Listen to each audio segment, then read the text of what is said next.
조국의 독립을 위하여 광저우의 비밀혁명가 1924년 11월 11일 블라디보스토크를 떠난 배가 중국 광저우에 도착했다. 배에서 내린 중국인 리투이가 광저우의 코민테른 비밀사무소에 나타났다. 이곳 대표인 미하일 보로딘과 그의 부인이 반갑게 맞았다.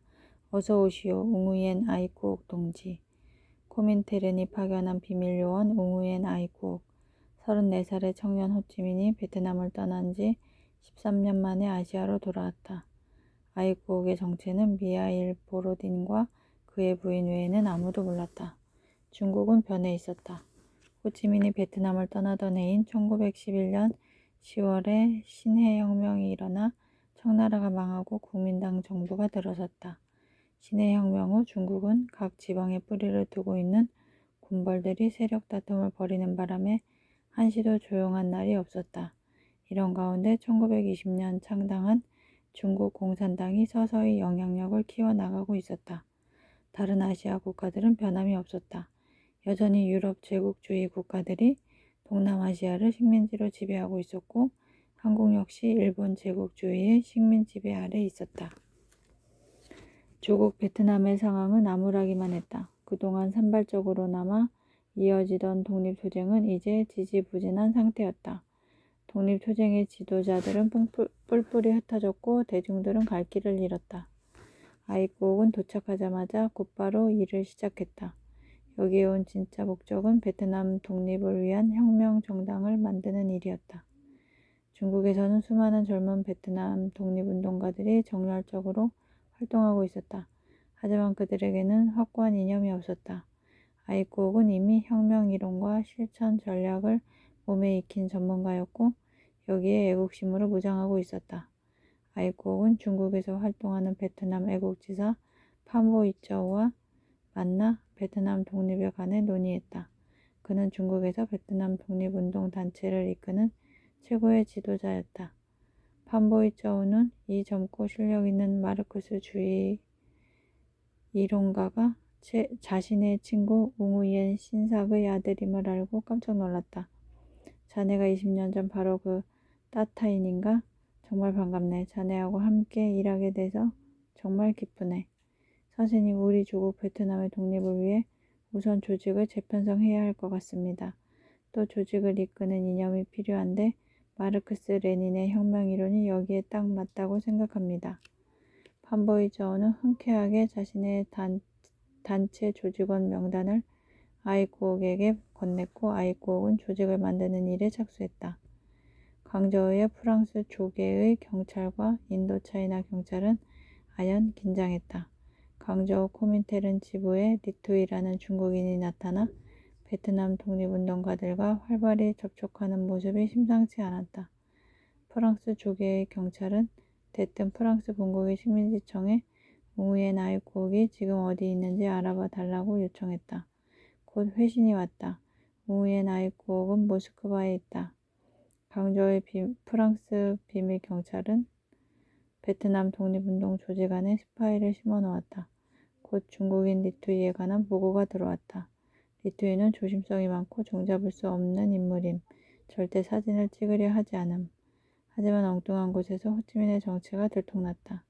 1925년 3월 광저우의 농민사업연구소에서 학생과 교수들이 기념 촬영을 할 때 아이쿠옥이 농민 대표 자격으로 이들과 함께 사진을 찍은 게 화근이었다. 이 사진이 프랑스 비밀 경찰 손에 들어갔고 중국인 리투이가 바로 웅우옌 아이쿠옥이라는 것이 확인됐다. 꼬투리를 잡히면 체포될 수 있는 위험이 항상 도사리고 있었다. 베트남 혁명 청년회 위험 속에서도 첫 결실이 나타났다. 1925년 6월 베트남 독립운동의 본부 역할을 하게 될 베트남 혁명 청년회가 결성됐다. 아이쿠옥은 혁명 청년회 기관지로 청년이라는 잡지도 창간하고 회원들을 교육시킬 훈련소도 세웠다. 그런데 혁명 청년회가 출범할 무렵 일이 생겼다. 독립운동 지도자인 판보이쩌우가 비밀리에 상하이를 방문했는데 그곳에서 그만 프랑스 경찰에 체포되고 만 것이다. 그는 베트남 독립운동의 상징이었다. 판보이저우는 베트남 하노이로 끌려가서 그곳에서 재판을 받고 감옥에 갇혔다. 그리고 얼마 후 석방되더니 곧바로 태도를 바꿔 프랑스 식민지 당국에 협력하기 시작했다. 비슷한 시기에 프랑스에서 활동하던 판저우 찐도 베트남에 귀국해서 동포들을 대상으로 의식개혁 운동을 펼치다 1926년 갑자기 사망했다. 판보이저우와 판저우 찐 두 사람은 20세기 초 베트남의 독립운동을 이끌었던 지도자였다.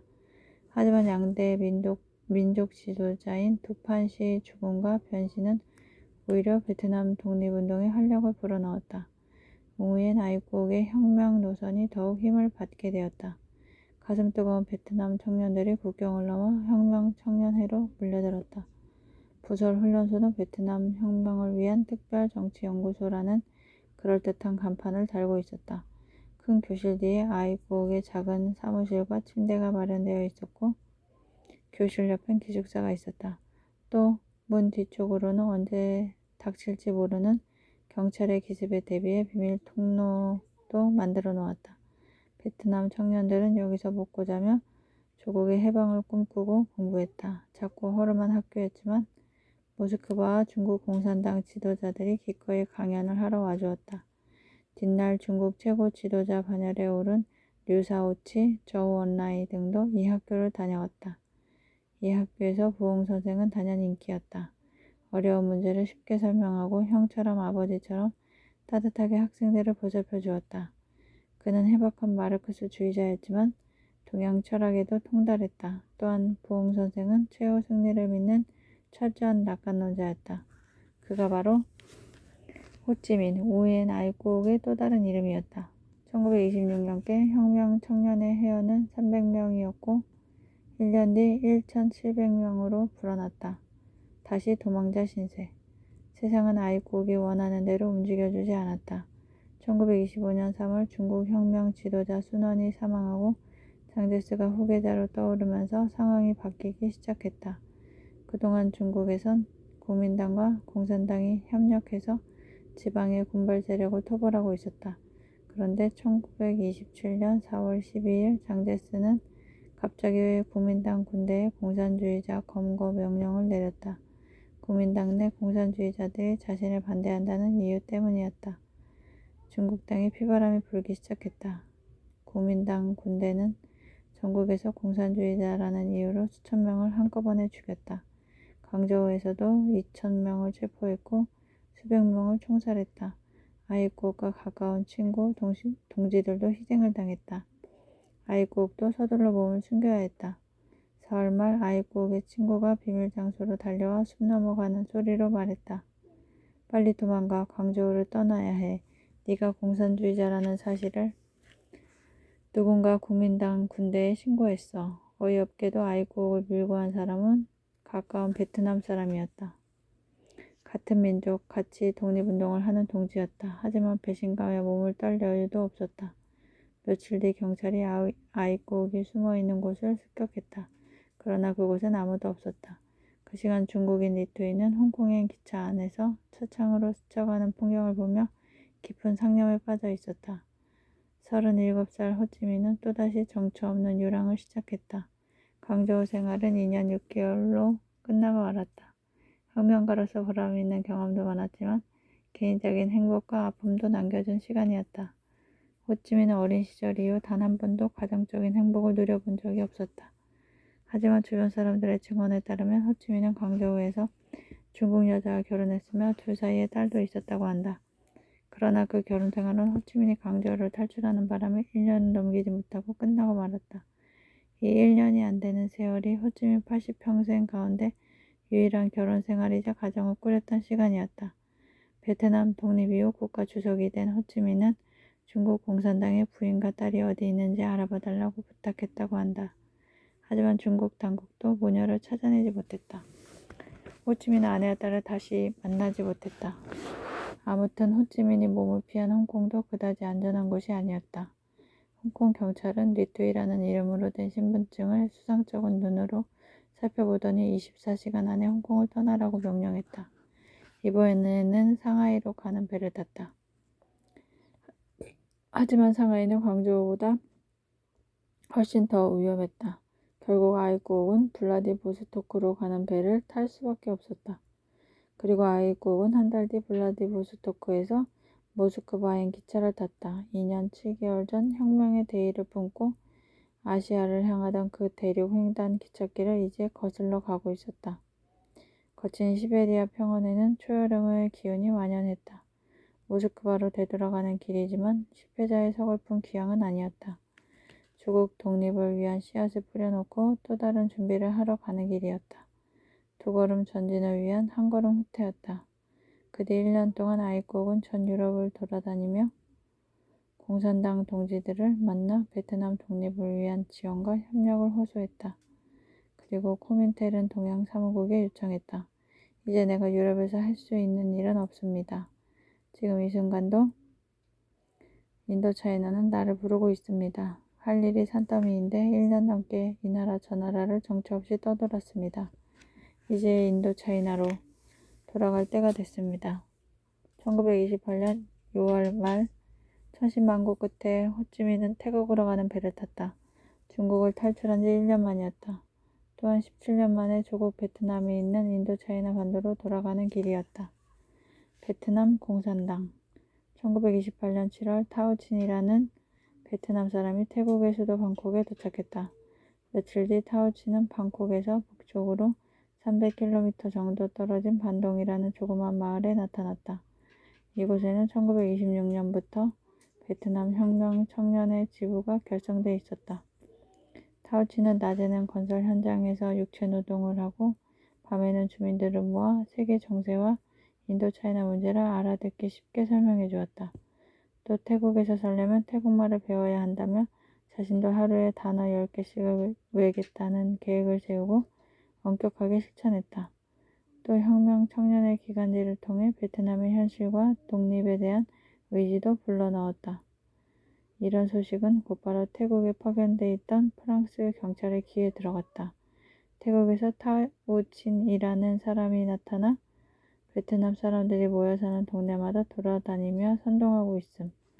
프랑스 경찰은 1927년 5월 옹우옌 아이국이 광저우를 탈출했다는 소문만 입수했을 뿐 정확하게 그가 어디 있는지 파악하지 못하고 있었다.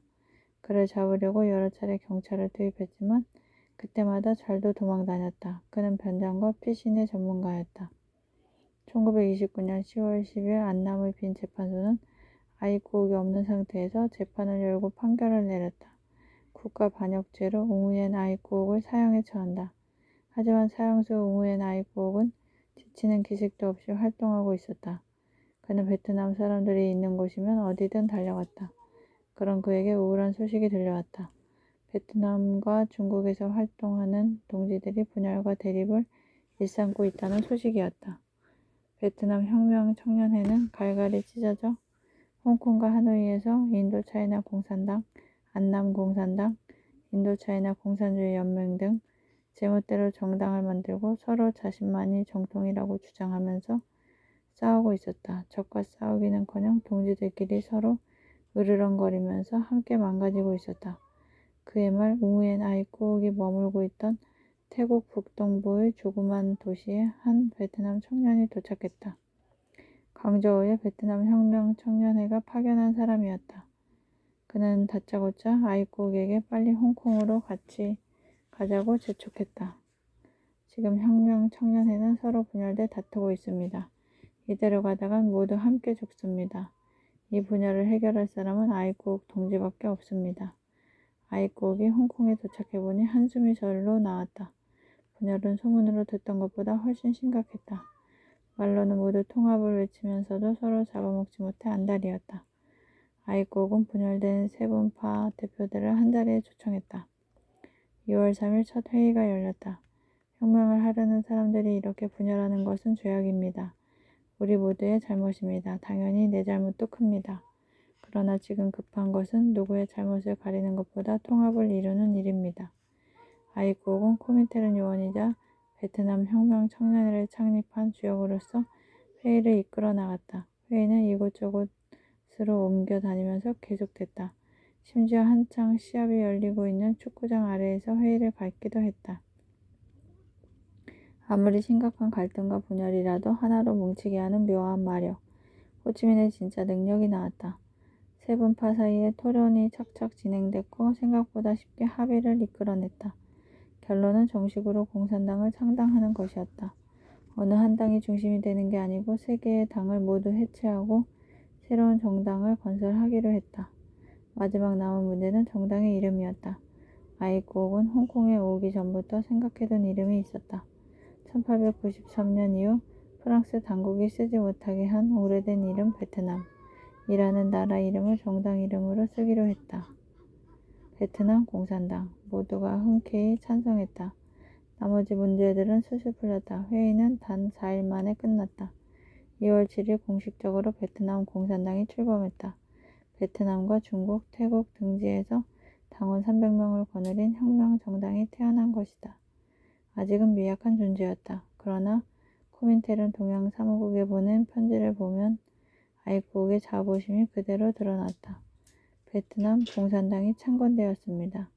혁명 청년회는 해체되었지만 어린 공산주의 세를 키워보낸 알껍데기 같은 존재였습니다. 베트남 공산당은 아직 어리고 작지만 어떤 정당들보다 활동적이고 잘 조직되어 있습니다.